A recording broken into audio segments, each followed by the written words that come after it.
I'm just thrilled with all the testimonies that were shared. So exciting.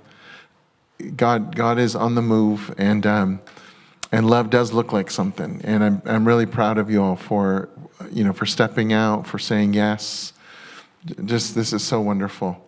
And as we continue as I share, Father, I'm asking that by your Spirit, you would bring us into life-giving places. You would help us, Lord, to be open with you, to open our hearts to you, to give you access and permission to do what only you can do in growing us up in all ways in Jesus.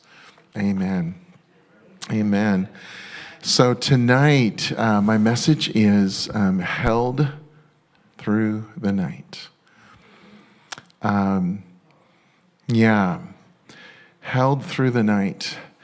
We're going to be talking tonight about the really important place of mourning, tears, why that's such an important part of our journey with God, why and how he meets us so wonderfully in those places if we will go there. Because you'll see in the scriptures later, so much is tied into as we mourn. In other words, we actually have to engage. But I'm going to talk about what does that look like. We're going to share some stories tonight. And when it says held through the night, of course, those are the hard places, the hard times. And wouldn't we all wish that it was just one night, right? Literally. And then the next morning, everything's perfect, you're right? No, it's more of a season often. And I also want to talk about how sometimes we can go through a night period, a hard thing, think it's over, and then God brings it back up over here, and each time goes deeper. This is all part of what he does because he loves us so much. And I would even ask, because you'll see that this is probably going to touch on some things in your heart, on your heartstrings tonight. And not to be afraid of that, because we have a safe Papa who loves you as his kids. He knows right when to bring things up. We're the ones that are really good at stuffing things down and thinking it's taken care of. And he says, well, not so much. But at just the right times, I'm going to let certain things surface because it's time. Keep hearing that word, but it's time. And this is part of that it's time prophecy, meaning that as God, as we open our hearts, as we trust Papa, as he helps us to heal, we become more and more accessible to other people, more and more willing just to be our authentic selves with them, and Jesus shines through us. So it really is part of the it's time word. Even though it might not seem like it. Oh, shoot, we're talking about mourning. I don't want to talk about mourning. No, this is part of the journey. You'll see that, okay? Let me just read a couple of quotes that particularly touched me as I was preparing. But this is from Richard Rohr. It says, "Tears proceed from deep inside, where we are most truly ourselves. Tears reveal the depths at which and from which we care." I know this to be true from my life, for sure. Here's another quote. "Crying is how your heart speaks when your lips can't explain the pain you feel." And this starts to explain why this is so precious to the Lord and why he meets us in such a special place in these ways. Because tears are a prayer. They are a prayer, and they're part of a prayer. And God is, think about any parent when you see your child cry. A good parent wants to be there to comfort. And that's who our Papa is to us. The Trinity, Jesus, Holy Spirit. We've been on the Beatitudes, and I first want to read from the Luke version. We've been going through the Matthew version. I'm going to read both. But the Luke version is slightly different. It says this: "Blessed are you who weep now, for you will laugh." That's a promise. He's going to walk you through this, and there's going to be times of laughter. Matthew 5:4, where we've been going through the Beatitudes, says it this way: "Blessed are those who mourn, for they will be comforted." And very interestingly, that word comfort is the Greek word parakaleo. I don't know if that sounds familiar to any of you, but first let me tell you what comfort means. Or the Greek word parakaleo means to comfort, to console, to encourage, to strengthen, to teach. This is all the different varied forms of this Greek word. But does that first word remind you of anything? What does it remind you of? Paraclete. All right. Who said that? Who told us about the paraclete? Jesus. Jesus said, let's read it. John 14. John mentions the paraclete 5 times in his Gospels. He's the only one that mentions this word. Jesus says, I will ask the Father, and he will give you another paraclete to be with you for all time. Meaning he will never leave you. The Spirit of truth. And so when it says, blessed are you if you mourn because you'll be comforted, that word already shows that it's the Lord himself who's coming to comfort. He brings comfort through us to each other sometimes, for sure. That's him too, by the way. When we're loving each other, John talks about it all the time, especially in the book of 1 John, where our love for each other is our love for God. So sometimes when you're thinking, gosh, God, I want to love you more. How do I do that? He says, well, I'm in all these people. Go love me through them. I want you to love them. That is loving me. And so here's the paraclete, the comforter. Some of your Bibles will translate it as the comforter or the helper or the advocate. But this is what Jesus is saying in the Beatitudes is, you're blessed when you mourn because the comforter meets you right there in that place. All right, we're going to talk about that more. I'm going to say it again because I'm really excited about all that was shared. I won't remember all the testimonies, but MJ, of course we know a lot of that story, but oh my gosh, we're back there crying. And yay God and Daria, feeling the empathy for this woman, Karina, this attendant in the store, and several others. You share the phone call, right? And so I'm sure I might be forgetting one, but the point of all this is that you were that comforter to somebody because the Lord is in you. The Lord lives in you. So that is the paraclete right through you, the Holy Spirit, the advocate. So yay for being obedient. It's happening, gang. This is all part of what revival looks like. We all have different ideas of what revival is. And when we're asking God to move, and he's like, well, I am constantly all the time. Like you, I want it to be like, Lord, overtake me. I want the times where I'm on the floor because I can't move because God's presence is so thick. I want those times. But actually the Lord, he's like, oh, I love those times too because I'm loving on you. But what I'd really like is after that you get up and you love one another because that's really what my Spirit is doing in and through you is loving each other.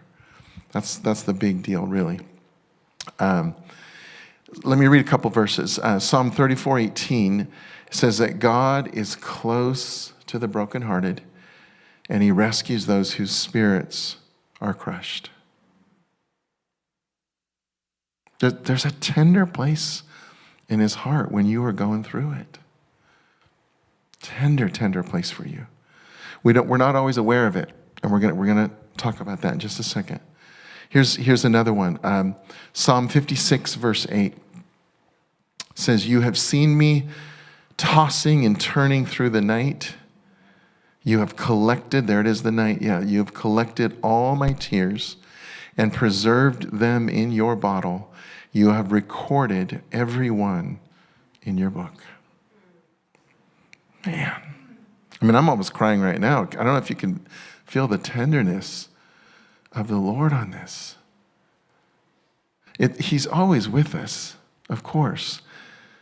But he knows that there's something extra we need when we're in those crushed places.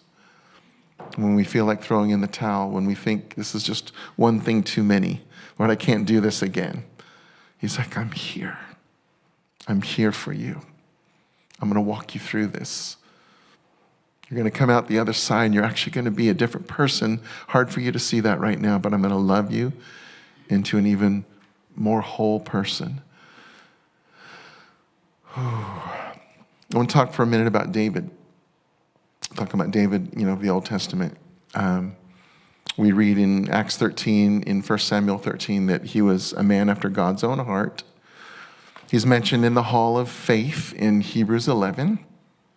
He's favored, massively favored. He's chosen by God, last of the sons, right? You're going to be the one. No, not you. You, David. You're going to lead my people. You're going to be the leader. And so this means that David's life was easy and without pain, right?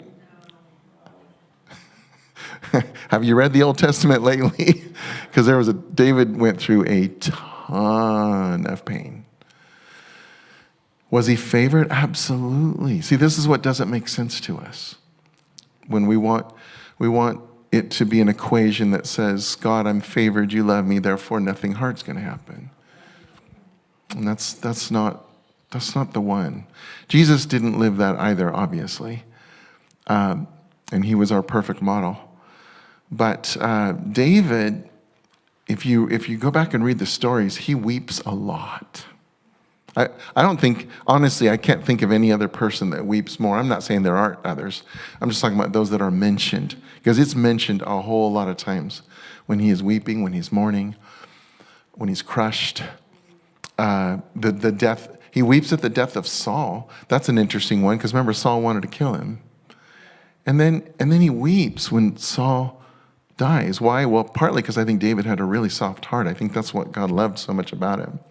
But I also think that in that one, I think some of the mourning, some of the sadness right there was, I think he knew that it could have been so different for Saul.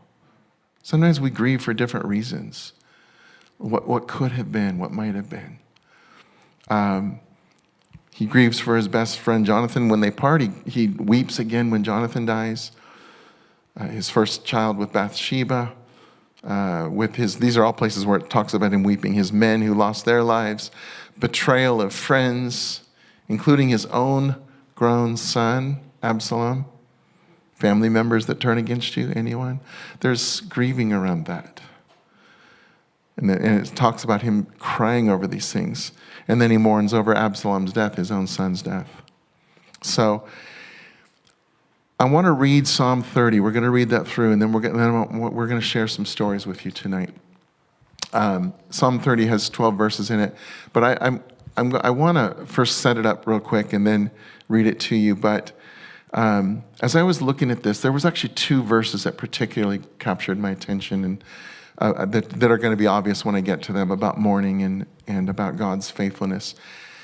But when I read this, I really thought of it as David journaling life and what life looks like to him and how he responds and things he thinks about. One of the things I think God so loved David too is he was real. He was real. He put it out there. If he, whatever it was, if he was mad, if he was, God smite them, whatever his feelings were, he put it out there. You were very real tonight, Mary Jo. It's not what I want. I wanted to tell her more, but God said no. But see, those are the conversations we should have with God, our own heart feelings. He wants to hear those. And David put them right out there. I'm going to tell you something that it's okay if you push back and disagree. I won't be at all offended, but I want to ponder that David had some incorrect perceptions about the nature of Yahweh. I know, wait, what are you saying? I would say that's all of us. We all have incorrect perceptions about the true nature of God, including David. That's a different way of saying it. And the reason why I say it that way is because, honestly, if you take everything David said, you would have plenty of ammunition to go and do whatever you want to anybody and say it was God's heart and will. Why? Because David was being super real. He was just he's pouring his heart out. I'm going to share that in this psalm a little bit. And so why do we suppose that David, who lived long before Jesus was born, why did we think that would be odd that he wouldn't have all of his perceptions about God exactly spot on? So I would love for us to see the Bible, instead of a proof text, more as humanity's journey towards the truth of our Father's love, which was perfectly expressed through Jesus. It's a different way to read the Scriptures, to look at it as a journey. So let me read it to you, and I'll just make a couple comments along the way. It's just 12 verses. In the beginning and in the end of this, by the way, I don't believe this is David just telling one quick story. I believe this is like I said, like a journal entry where he begins and ends about the goodness of God, and then in between you see some of his own struggles and where was God. So it starts out, I will exalt you, Lord, I will praise you, for you rescued me, and you refused to let my enemies triumph over me. And interestingly, even here, David has a lot of language about those terrible enemies. And what does Jesus say? He says, I want you to love your enemies and pray for those who persecute you.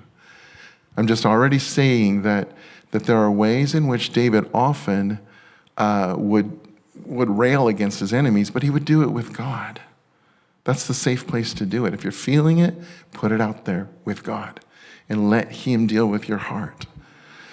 Oh, Lord my God, I cried to you for help, and you restored my health. You brought me up from the grave, O Lord. You kept me from falling into the pit of death. Sing to the Lord, all you godly ones. Praise his holy name. For his anger lasts only a moment, but his favor lasts a lifetime. Weeping may last through the night, but joy comes with the morning. Before I go on, I want to explain that one. His anger lasts only a moment. Sometimes even seeing something like this. This is David. Again, we all perceive things differently and at different points of our journey. This is David saying, God, your anger is really hard. When you're angry, that it's hard. I want to say this, first of all, that anger, God's anger, in many books, in many of your, the translations actually about the wrath, uses the word wrath in this sentence. And I almost like wrath better, and I'll tell you why. Because over time, I've really begun to see a definition of that word that's different from what I thought, which is God's fiery, passionate love that's not going to allow things that are not your authentic self, that are not of love, to remain. That's why when we go through the trials and the things and we give God permission to do what he does in our heart, what's happening? He's burning things away.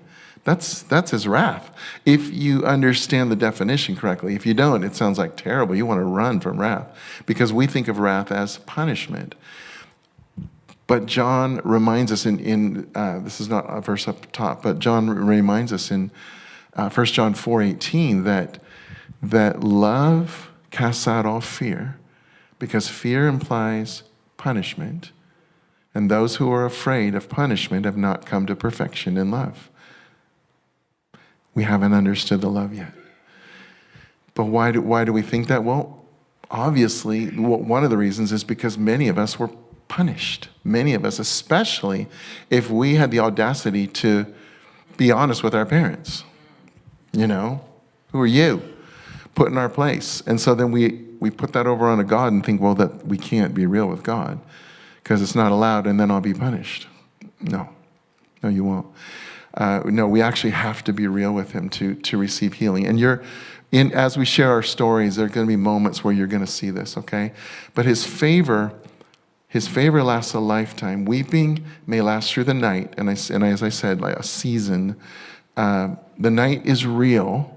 These seasons, hard seasons, are real, but they do not last forever. They do not. But joy comes with the morning. Then he goes on. It's interesting. I was going to skip all this, and I said, no, this whole psalm tells it just gives David's realness, and I like that. He says, this is him kind of being a little bit, I guess, maybe arrogant. Like, he says, when I was prosperous, when everything was going well for me, everything was good, I said, nothing can stop me now. Your favor, O Lord, made me as secure as a mountain. This is what I told you. We think God's favor means nothing bad can happen. This is where David was. Your favor, God, made me as secure as a mountain. Then you turned away from me, and I was shattered.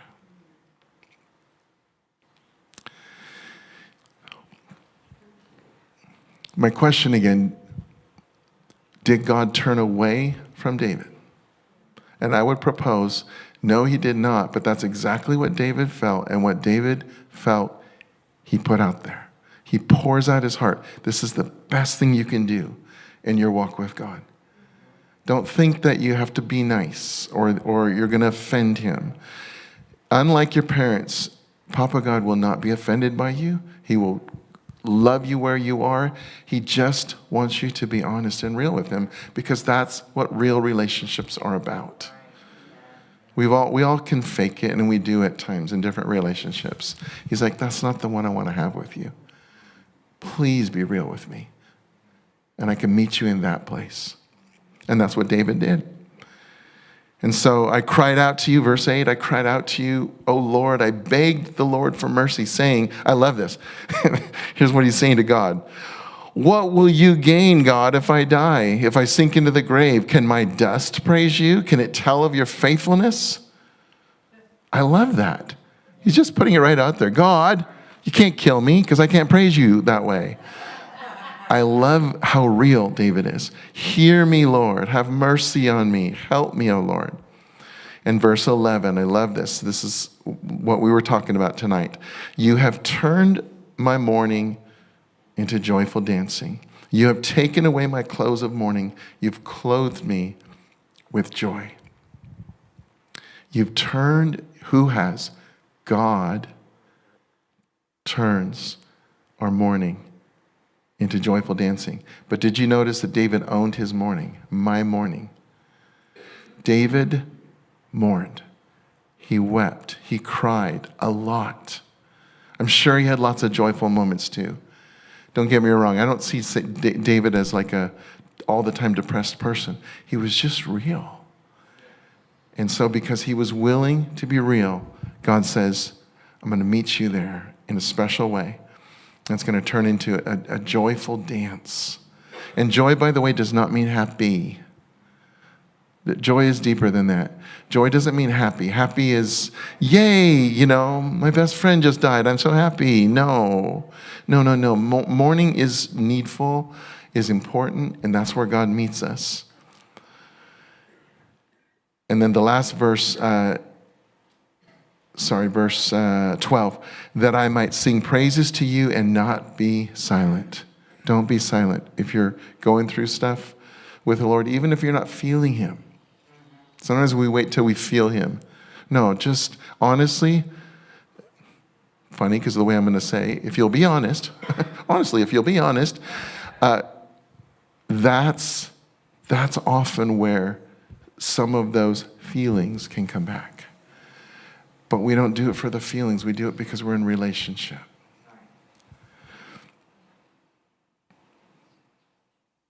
And one final verse, and then we're going to share some stories. 1 Thessalonians 4:13.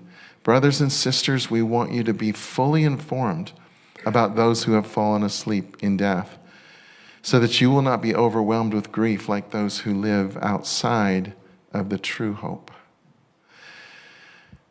Those who have fallen asleep, we all have lots of people we've lost. As I mentioned, I'm going to share stories in a moment, but it did get me, even thinking about those stories, got me thinking about being a pastor for 25 years of one family. There's been a lot of people that I love dearly that have gone on to be with Jesus in heaven. And that's hard. It's hard. So the only thing I know to do is be as real as I can, not to bottle it up, but to let it out and be real. I'm going to share what that looks like in a little bit. But this is really Paul saying, look, Paul is not saying here not to mourn. Sadness is normal. We've been given emotions. But what he's saying is not grieving without hope. We're not beside ourselves and, in a pool, unable to move for months, fully depressed because we've lost that person forever and we'll never see them again. He says, no. It's not that kind of grief, not that kind of mourning. But there are things that we do mourn, and one of the obvious ones is that certain things will never be the same again. That's sad, especially with people that were very close to us.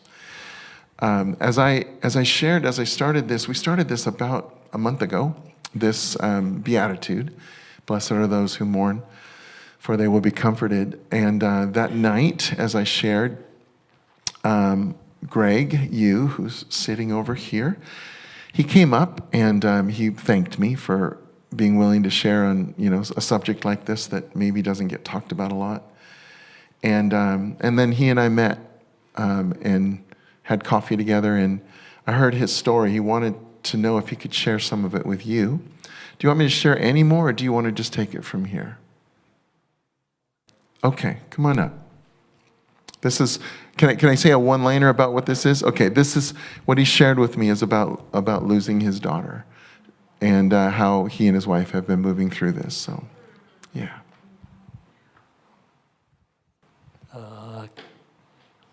Okay. I wasn't expecting that introduction, but because it is absolute shock. It's devastation. But I wanted to show you this photo. I grew up in Michigan, and it's my parents at the top. They're with the Lord a few years back, and then my older sister. And I have 4 siblings. Vivian is the second oldest. I'm the 4th. And so you think, well, why are there just 3? What about the other 4 kids? Well, you can probably fill in the blanks. I lost my sister. My parents lost their daughter, Vivian, when she was 44 to ovarian cancer, 11-year battle, 1999. I'd do anything to have her right here because she was a warrior for the Lord. So this cutting short just makes no sense at all. So this was in November 2022.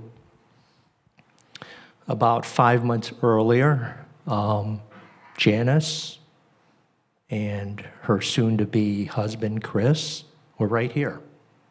They came to Parkway Fellowship, which you know about, and I was here with my son, Jason, and Janice and Chris.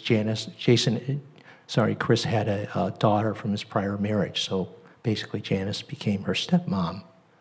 So the 4 of them were here, and it was just great for them to be here, and they actually live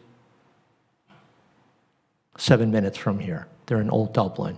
So my son and my daughter and her husband, they had 2 homes within like 3 minutes of each other.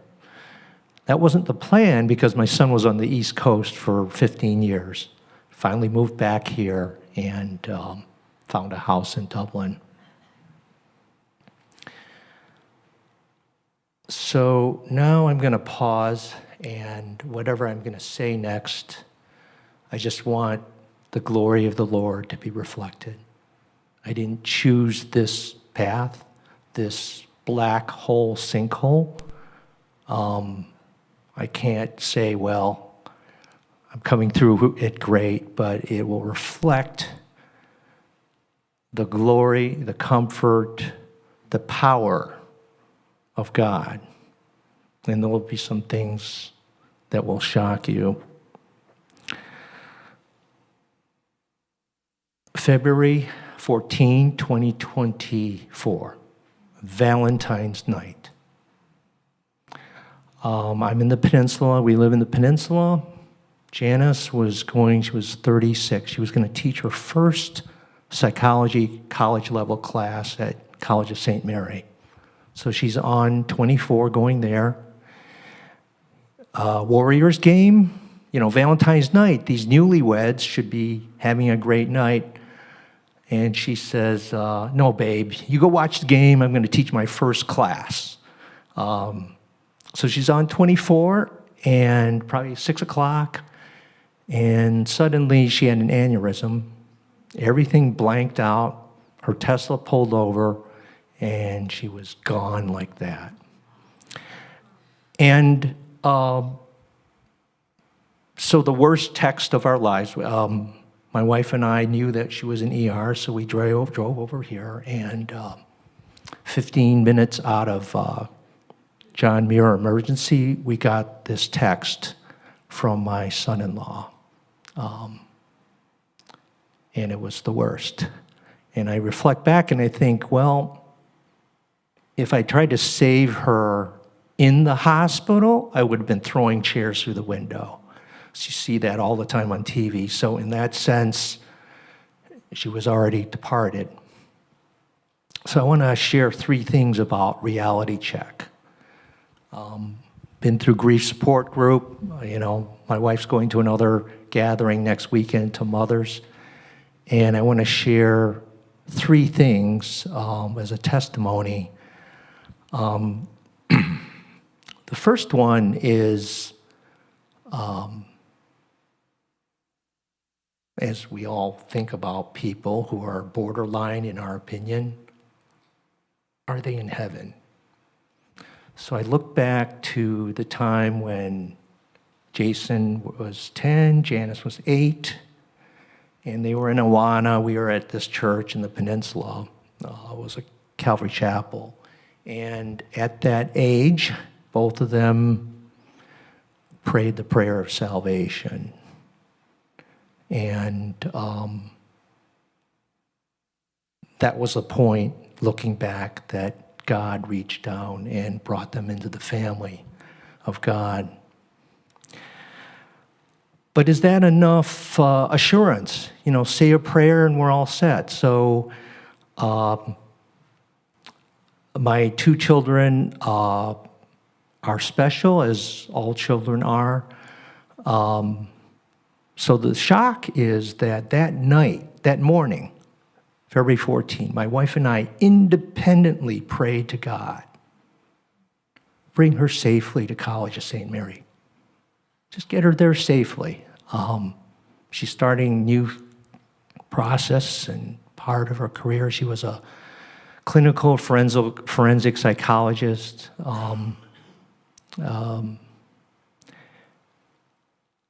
But she didn't make it.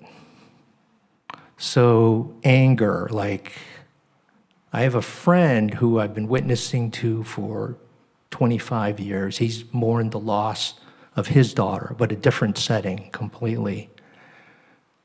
So he's told me off and on past 2 years, I don't know how you're doing this, Greg. And I know, I've been telling him, God daily sustains us. So that prayer wasn't answered. But she safely arrived in heaven, not College of St. Mary. Now I'm going to share 2 more things that are reality check, because the spirit realm is more real than this hand in front of me. And many people are looking to the occult, to astrology and psychics, and this story will freak you out unless you know the spiritual realm. So after Janice departed, Valentine's night 2024, someone in our group went to a psychic. So if you're not of the Lord, you're going to freak out, like, I'm going to get afraid. So the psychic, not knowing anything about the family or Janice said, this person departed on the highway from her car. And two greeted her as her spirit was going up. Her grandmother, which is my mother, Grace Chen Yu, and Janice's dog, Charlie, Cocker Spaniel. Her first dog, the same age as Janice, 1987. Janice was born in 1987. I'm sorry, I'm not going to bank on that. You shouldn't either. But what the enemy does in the spiritual realm is he hides the beauty and truth of Christ. Just 3 months ago, my best friend in Michigan suddenly lost his wife. He was at ER. She was like 66. And immediately, he had a vision of Jesus and Annie side by side, and Jesus was telling him, don't worry, Jim, she's right here. So, and he's been with me on this grief journey as well. Of course, now he's on a grief journey as well. So as I think about that image that psychic saw, he saw my mother and Julie, the dog. But that enemy probably did not see or could not see Christ there, because the enemy rejects good and purity and truth.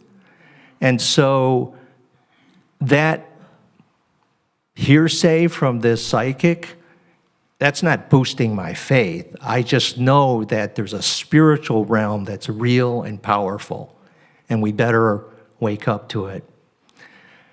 And then the last thing I want to mention, because this is not a eulogy of Janice, is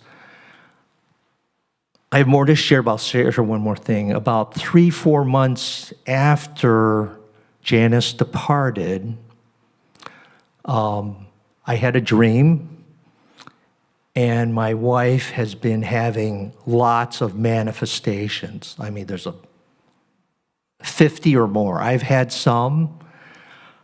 She cries every morning.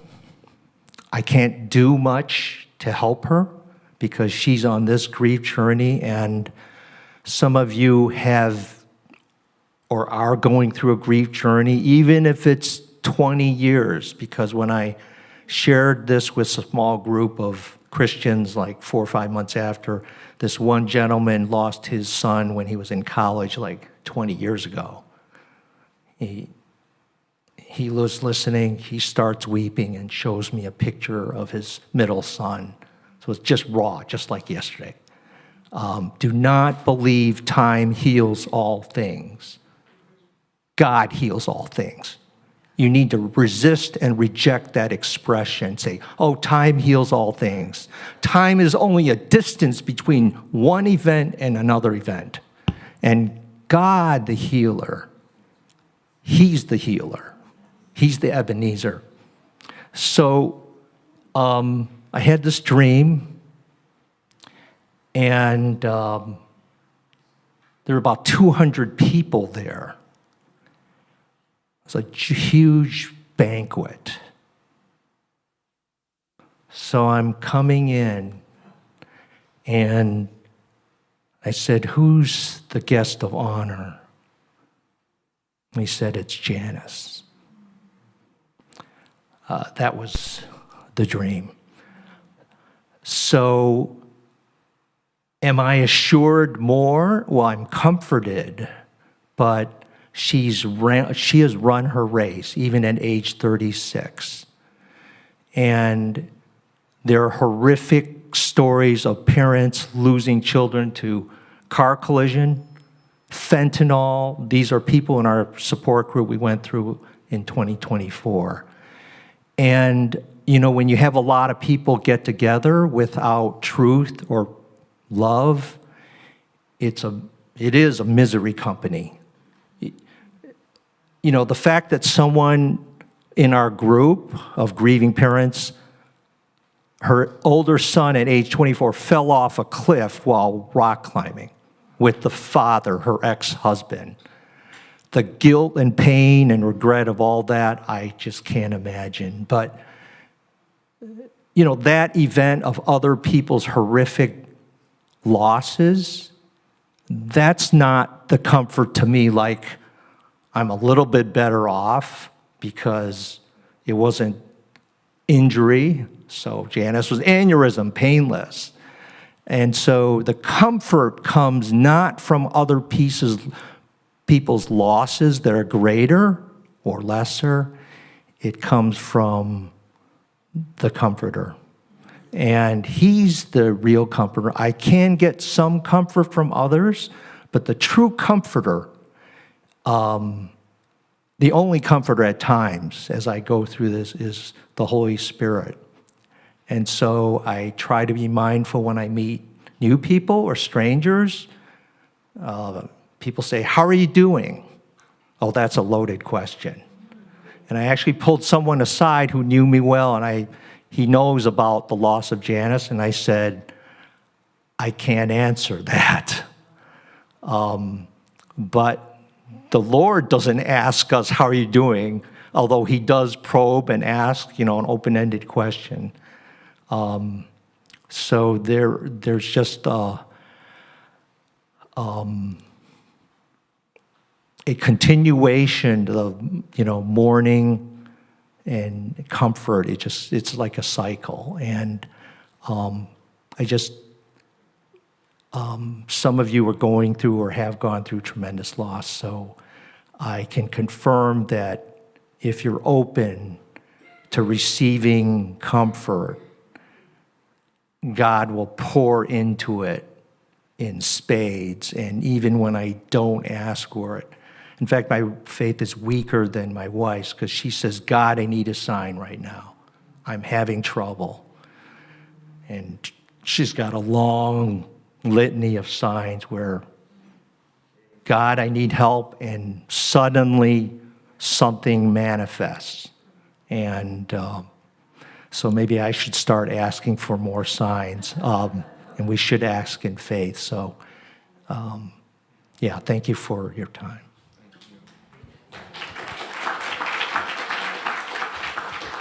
Thank you, Greg. Appreciate your sharing. All of our stories are different. That's why I thought it would be good just to hear a couple different kinds of stories. I think what I'm going to do is share several stories, but like short form, just to help you understand. There's different ways we mourn with different relationships, and there's not a right or wrong way. All I can keep saying is be as honest as you can, be as real as you can. But if you'll show the picture of my parents, this is my mom and dad when they first got married, and then later that was after they'd been married, about 30 years, something like that. He's kind of got that on the left. He's kind of got that Elvis thing going, doesn't he? That was about that era. So those are my parents, and both of them are with Jesus now. My dad was the first to pass, and he did so at age 67. He was struggling with cancer, and I had just spent the weekend with him, which was wonderful. He was in Southern California. I brought my guitar, worshiped with him and stuff. We had a good relationship. We did. We had a good relationship. I left, came home. Had I known that he would not be alive for another 24 hours, I would have never left. But about the time that I drove back to here is when I got the call that he had died. And I really didn't know he was that close to leaving. And I remember, of course, the initial just shock and grief as soon as you hear something like that. Like that was, to me, it's a first parent, a first anything often carries with it an extra sense of grief, just because you can't imagine it. You just, like, this can't be. Just a weird dream, right? It's surreal. So I remember jumping in the car as quickly as I could and drove back. It's about a 5-6 hour drive Southern California, and I was crying most of the way, and I wanted to cry. I don't know how to explain it, but I wanted to cry. I wanted to grieve. I played, some of the songs that he loved, Herb Albert and the Tijuana Brass. So I was listening to that the whole way, thinking about him, talking to God, crying to God. I get down there, and anyway, I'm not going to do all the details because of time, but that was right there, right away. I just wanted to grieve. I like being alone a lot when I'm really in that deep place of grief, and I want to cry out to God. I think we're all wired differently. Some people want to be with others. Some people want to be alone. That's one of those times where you just need to hopefully, sense what that person needs, give them space, or be near them, just depending on what they want. So I share that because that was one part of grief. I actually did his service, and I didn't cry during his service. That, for whatever reason, I was the pastor of his memorial service, and I didn't cry during that, which was interesting. But it was great to see people there and supporting him. There's a park in our town in Camarillo still named after him because he was the manager of Parks and Recreation in Camarillo. And so now there's a park called Eldred E. Locker Park. So we've been there many times. But what's interesting is that it was actually, I don't always, I don't always have specific time frames, but sometime later, I'm going to say probably a few years later, I remember something surfacing about my dad, and I'm not going to go into a lot of details because it just wouldn't be appropriate.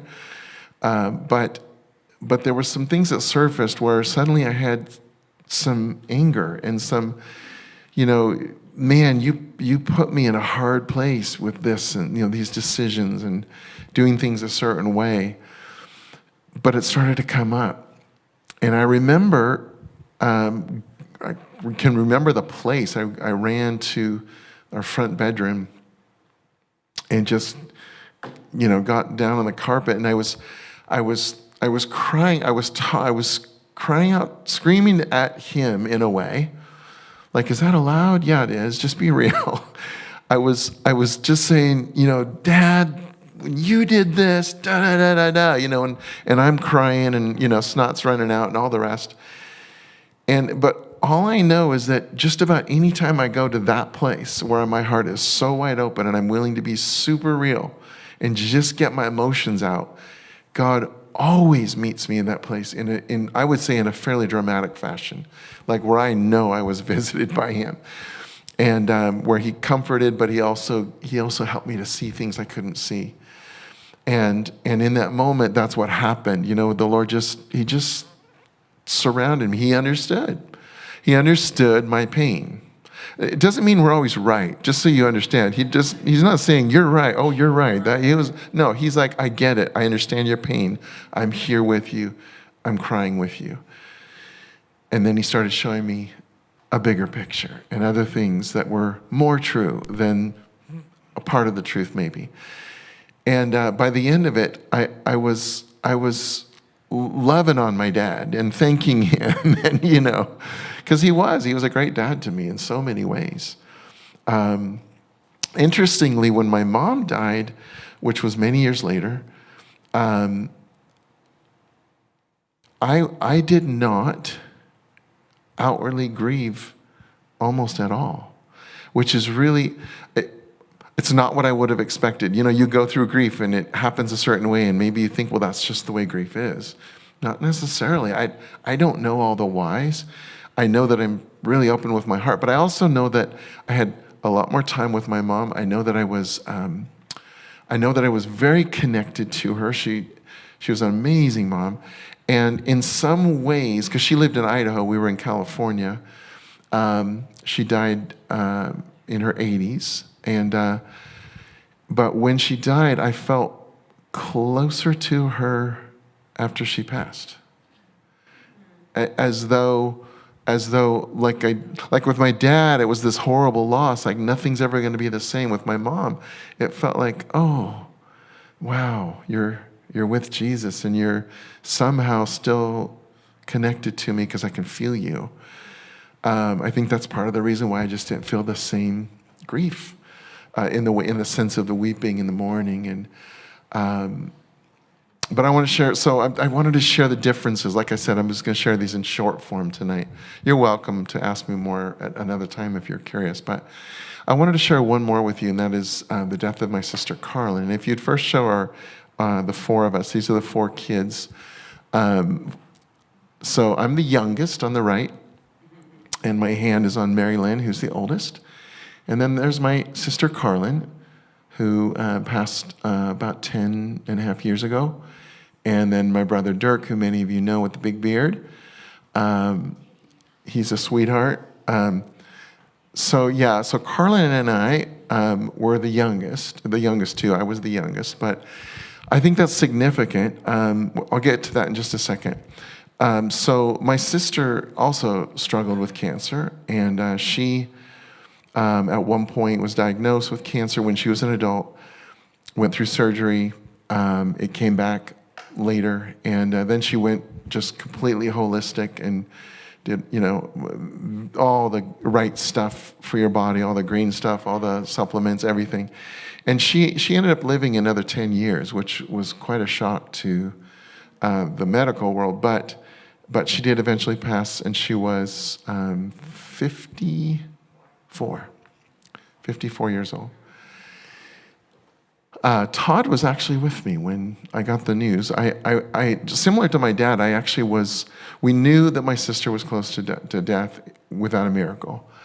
And the whole family was with her in Idaho. She and her husband were in Idaho. And, but I still, when I first got there to the hospital, and the doctors were saying, basically, there's really nothing we can do for her. It was at that point. And I was not willing to accept that at all. I prayed for people. I've seen amazing miracles. Like, no, this is going to be one of those miracles. I've seen cancer healed, multiple times. And so I remember at the hospital, and this was before Suzanne came. She flew up not much later, like the next day or two. But I remember going out, there was a big field out there in the hospital, and that's where I had it out with God. I mean, I was crying out. I don't know that I was mad. I was basically saying, this can't happen. That kind of, maybe there's anger in it, but it was more like urgency, like, this is not going to happen. No, Lord. I remember saying that. No, Lord, this is not going to happen. So we had prayer with her. We prayed with her in the hospital. They basically sent her home. Whole family was around her for many days. And we were praying. I know many of you were praying. I actually called some of you. Diane, I called, and others. And we did some deep healing prayer. And she was totally open to that. It was just me and her in the room, so she was completely open and sharing some things. She and I were very close. Very, very close. I'll go back to the story in just a second. We were laughing buddies, is the best way I could say it. Go to the next slide.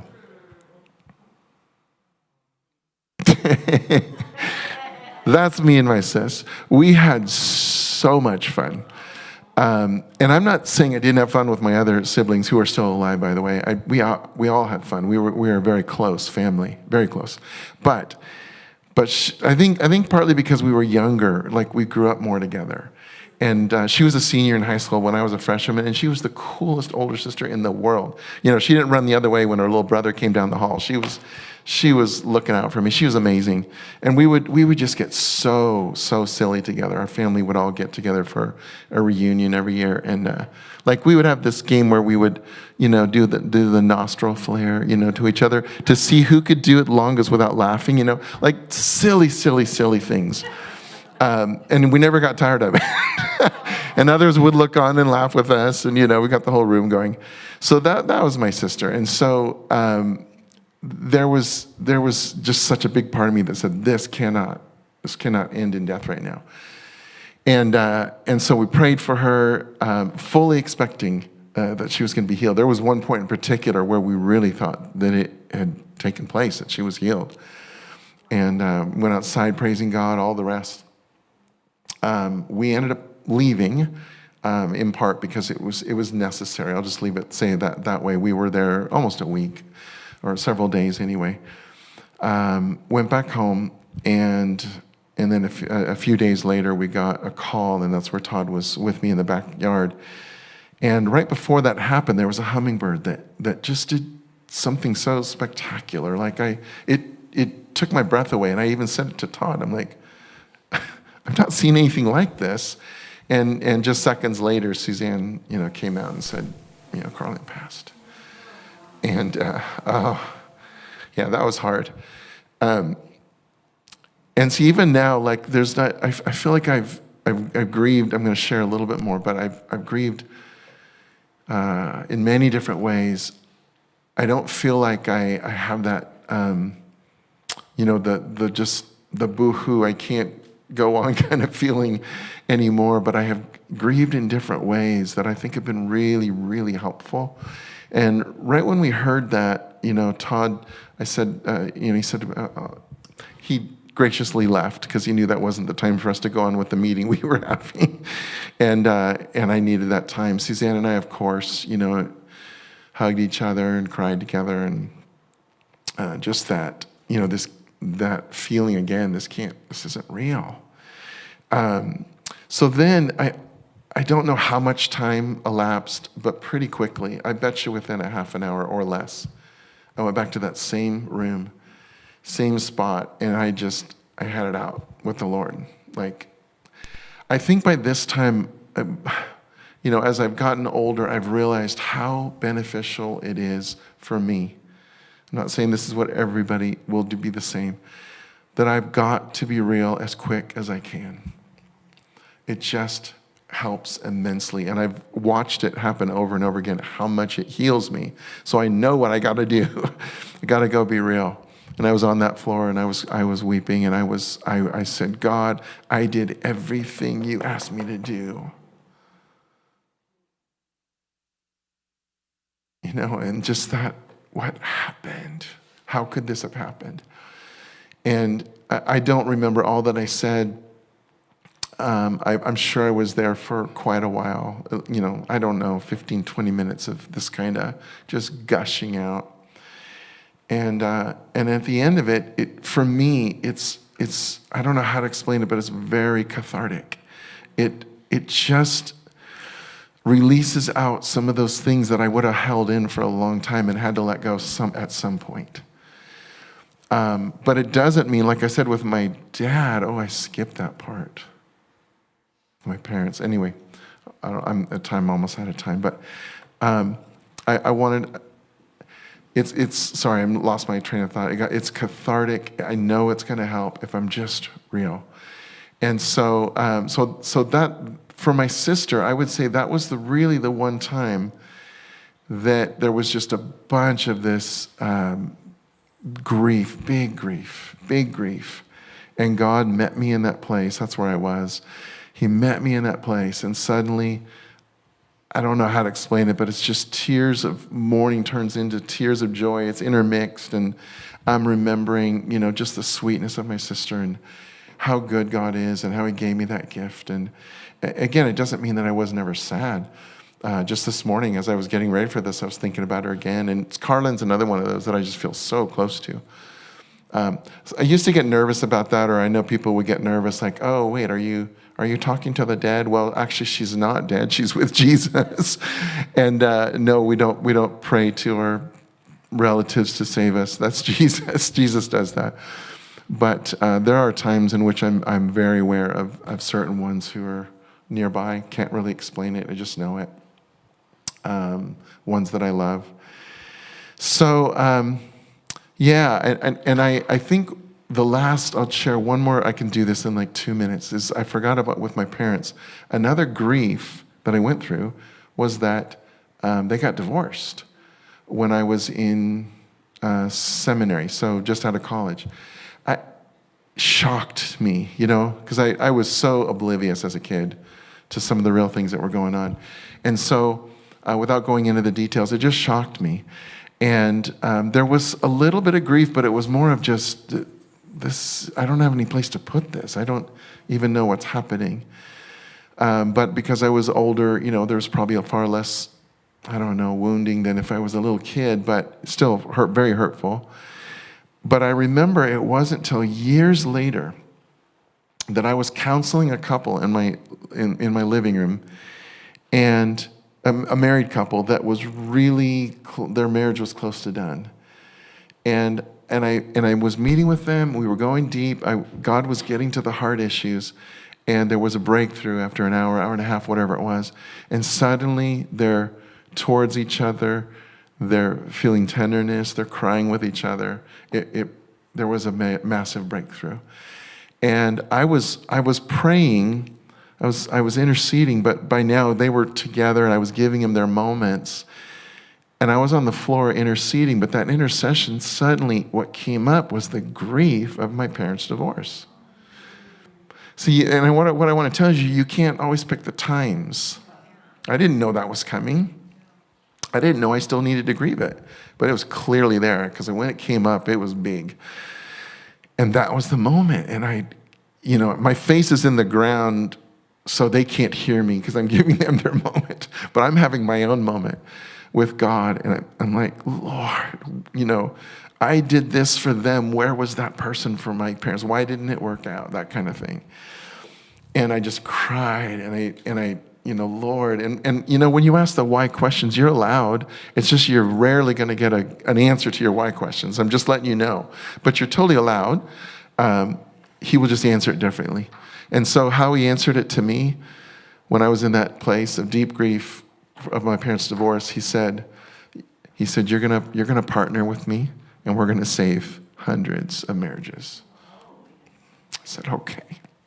That was I was able to get up and keep going, but there was something profound in that moment. And that's what I want to get back to this as we're wrapping it up, that whatever that looks like for you, I'm not saying you have to be a carbon copy of me.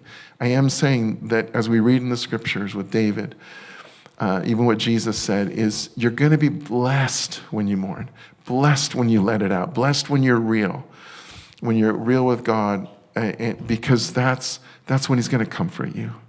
That's when the joy comes. It's going to look different for all of us. But I want to just end by asking you, Lord, to, first of all, to comfort each one of us, because I know a message like this, things will rise up, things that maybe we still need to get out and express more, emote more. And so I'm asking you, Lord, I thank you for your tenderness, and I'm asking you, Father, that you would meet each of us, those here, those who are watching online, just meet us as we are remembering certain ones who we've lost, relationships that we've lost, things that hurt. And there you are, God, in the midst of the hurt. That's your promise. There I am with you. And so, Lord, I ask that you would, even perhaps for some of you tonight, maybe you'll go home and just have some moments with the Lord about something maybe that started to percolate up tonight. Maybe for some of you, you're not sensing any of that. And maybe just like I just explained in my last illustration, it'll come up in a time you didn't expect. But now I ask you, God, to give us grace to be real. Give us grace to be real. Give us grace to actually be authentic, to give you access to the deep places of our hearts. You're already there. There isn't anything you don't know. Psalm 139 says you know it all. Our deepest, even what we don't know. But I thank you that you are such a loving Father. And Jesus, Holy Spirit, you're always there. And you know the best times, the right times, to invite us into more freedom, into more joyfulness, as we learn to trust you, as we learn how safe you are, as we learn that even though life doesn't work out the way we thought it should, even though hard things happen. You are exceptionally good and kind. And that there is such a bigger picture, an eternal picture that we cannot fully grasp or appreciate yet. But we thank you, Father. And I thank you, Jesus, that even in the Beatitudes, you said it the way it was. You didn't cover up the way life is, but you did show us where the hope lies, that it lies in you. So give us courage to go to those places with you, Lord. Yeah. Thank you, Father. Thank you. I know as I'm praying this, I know it's a done deal. You know, that's one of the coolest scriptures. I'm going to paraphrase it a little bit from 1 John. Can't remember the exact address, 1 John, but it says that when you ask in accordance with God's will, you know that you already have what you asked. And there are certain times when you pray like that where I know it's God's heart and his will, that we're real with him and that he helps us to gain more freedom by being real. So therefore, like in that moment, I just had a little laugh because I'm like, oh, it's already done. He says, yeah, I'm on that. I'm on that. That was one of your words tonight. I got that. So I bless you all in this journey. I hope, tonight, the intention is never for it to be a downer. It's always hope-filled, always. But I think it's good sometimes to be real. I don't know if honestly, I don't really know if we're done with this beatitude or not. The elders are getting together next week. We have the worship night in 2 weeks. Bill's gonna share with us. He may or may not throw in something in there about blessed are those who mourn. I don't know, because I'm not inside of Bill. So, but at some point soon we will be moving to another beatitude. But I appreciate this journey with you all. Thank you. Your hunger for God and your desire to let him take you to the better places is so encouraging to me. So encouraging to me. So thank you. Love you all. Love on each other. If you want to come talk or pray with me, I'm right here.